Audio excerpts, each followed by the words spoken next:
नमस्कार, मैं जितेंद्र चतुर्वेदी। बिहार चुनाव के मद्देनजर रायशुमारी का दौर शुरू हो चुका है। तमाम सारी एजेंसियां जो ओपिनियन पोल करती हैं वो मैदान में उतर चुकी हैं और ये जानने समझने की कोशिश कर रही हैं कि बिहार की जनता अपना भविष्य किसे सौंप रही है। क्या वो प्रशांत किशोर में वो स्पार्क देखती है जो एक नए बिहार का निर्माण कर सकते हैं, या फिर CM in waiting Tejashwi Yadav ही उनके लिए एक नई उम्मीद की किरण बने हैं, या इन दोनों के इतर 2 दशक में जो कुछ नीतीश कुमार ने किया और जिस तरह से एक नया बिहार रचा उसको ख्याल में रखते हुए जनता के मन में सिर्फ और सिर्फ जो है वो नीतीश कुमार है। इन सवालों के इर्द गिर्द जो पड़ताल हुई है, जो ओपिनियन पोल करने वाली संस्थाएं हैं, उन्होंने जो आंकड़े जुटाए हैं, उन्हीं के आधार पर हम लोग बात करेंगे। और साथ ही साथ 2 और आप एक तरह से कहें कि सर्वे हुए हैं। ये दोनों सर्वे, एक तो आप कहें कि गठबंधन का है और दूसरा पार्टी का है। गठबंधन में वो एनडीए ने अपना जो इंटरनल असेसमेंट किया है, दूसरा कांग्रेस ने भी अपना एक सर्वे किया है। और ये सर्वे बड़ा महत्वपूर्ण है। वो इसलिए क्योंकि आप एक तरह से कहें कि ये सर्वे कई सारे सर्वे को और वो लोग जो कांग्रेसी तंत्र के लिए अभियान चला रहे हैं उनको औंधे मुंह गिराता है। इसलिए इस सर्वे को सुनिएगा ज़रूर, उस पर हम आएंगे भी। लेकिन पहले और जो सर्वे हुए हैं उनकी बात कर लेते हैं। मसलन आप देखिए, सी वोटर का सर्वे आया है। सी वोटर का जो सर्वे है वो तेजस्वी यादव को सबसे लोकप्रिय चेहरे के तौर पे रख रहा है। उसकी अपनी यही राय है कि जनता तेजस्वी में ही सब कुछ देख रही है फिलहाल। लेकिन एक चीज़ ये ख्याल रखिएगा कि जो तेजस्वी यादव फरवरी में 41% अंकों के साथ सबसे ऊपर थे, वो अब 35 पे हैं। तो वो 6% की गिरावट जो है ये बहुत मायने रखती है। इसमें कोई दो राय नहीं कि पीके जो है वो नंबर 2 पर हैं। लेकिन फिर प्रश्न ये उठता है कि क्या पीके इस स्थिति में है कि वो जो है संगठनात्मक तौर पर चुनौती दे पाए। लेकिन दूसरे नंबर पे हैं वो। नीतीश कुमार की भी रेटिंग गिरी है, सम्राट चौधरी की भी रेटिंग गिरी है। ये सी वोटर का अपना कहना है। सी वोटर ने एक और बात कही है बिहार को लेकर। हालांकि ये बात थोड़ा जो है गले से नीचे नहीं उतरती है, लेकिन अब वो उनका अपना राय है। वो कह रहे हैं कि लोकप्रियता के लिहाज से राहुल गांधी की जो रेटिंग है उसमें 2% का उछाल आया है। और पीएम की जो आप ये कहें लोकप्रियता है उसमें गिरावट आई है। अब इस उछाल के साथ राहुल गांधी 39 पे हैं और पीएम जो है वो 51 पे है। इसको लेकर जो कांग्रेसी तंत्र है उसमें बड़ा उत्साह है और इसको बड़े करीने से पेश किया जा रहा है। लेकिन सवाल यह है कि ये युवा मतदाताओं की बात हुई कि एक बिहार तक का भी सर्वे है इसमें, जिसमें कहा जा रहा है कि नहीं, युवा मतदाताओं के बीच बड़े लोकप्रिय हो रहे हैं।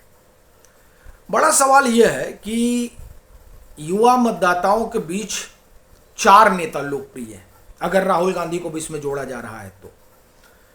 अब आप कहेंगे 4 कैसे? तो प्रशांत किशोर, तेजस्वी यादव, पीएम तो है ही हैं और उसमें राहुल गांधी जुड़ गए। तो अगर युवा मतदाताओं के आधार पर खुशफहमी में लोग पड़े हों तो मुझे लगता है ये जल्दबाजी होगी।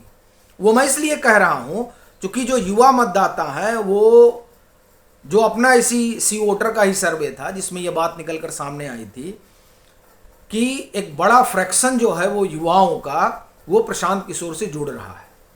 और ये जो प्रशांत किशोर से एक बड़ा फ्रैक्शन जुड़ रहा है युवाओं का, और युवा खास तौर से अगर किसी का समर्थन बिहार में कर रहे हैं तो तेजस्वी यादव को कर रहे हैं।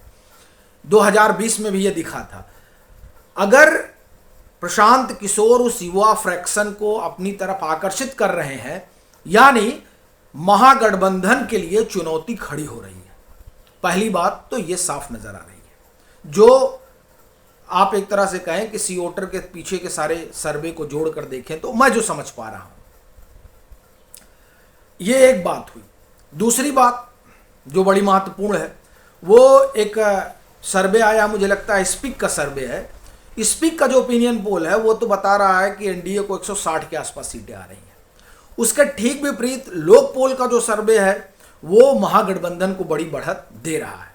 लेकिन इन सबके बीच जो असल सर्वे जिस पर हमें चर्चा करना है वो है किसका? कांग्रेस का। ये कांग्रेस का सर्वे इसलिए इसकी बात कर रहा हूं क्योंकि कांग्रेस जो है वो तेजस्वी यादव को चेहरे के तौर पर घोषित नहीं कर रही। पटना में इनकी कांग्रेस वर्किंग कमेटी की बैठक हुई। उस दरमियान जो कुछ एक पत्रकारों ने कांग्रेस से बात की तो उनका ये कहना है कि कांग्रेस ये कह रही है कि देखिए इसमें कोई दो राय नहीं है कि तेजस्वी यादव लोकप्रिय हैं, लेकिन संकट क्या है? संकट ये है कि जब सवाल तुलना का होता है तेजस्वी और नीतीश कुमार में तो तेजस्वी पिछड़ जाते हैं। यानी जो कांग्रेस का अपना असेसमेंट है उस असेसमेंट में कांग्रेस ये पा रही है कि महागठबंधन नीतीश कुमार के सामने नहीं टिक रहा है। इसका मतलब क्या हुआ कि जो एनडीए का गठबंधन है उसके टक्कर में कोई नहीं है। हाँ, एकाकी तौर पर लोकप्रियता के लिहाज से सब नीतीश कुमार से आगे हैं, लेकिन जब तुलनात्मक अध्ययन होता है तो नीतीश कुमार के समक्ष कोई ठहरता नहीं है। इसीलिए कांग्रेस जो है वो तेजस्वी को चेहरा नहीं बना रही, क्योंकि कांग्रेस ये समझ रही है कि अगर हम ऐसा कर दिए तो होगा क्या कि नतीजा आने से पहले ही हम आधा चुनाव हार जाएंगे।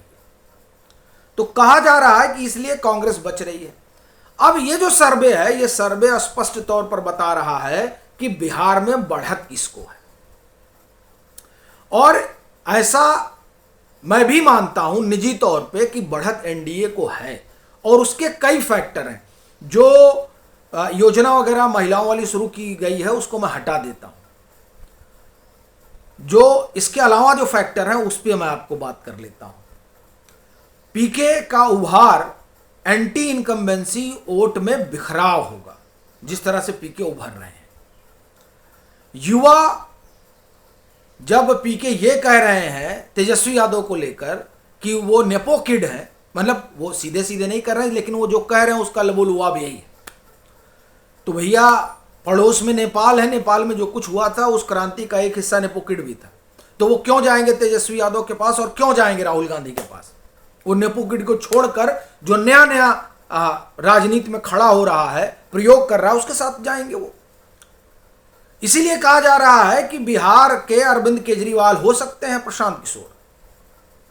अब फिर आप कहेंगे कि इसका मतलब तो क्या वो सरकार बना लेंगे? देखिए, इसमें मुझे इसमें कोई संशय नहीं है कि दिल्ली का अपना एक अलग मिजाज है और बिहार का अपना एक अलग मिजाज है। दिल्ली मेट्रोपॉलिटन सिटी है और बिहार राजनीति की प्रयोगशाला है।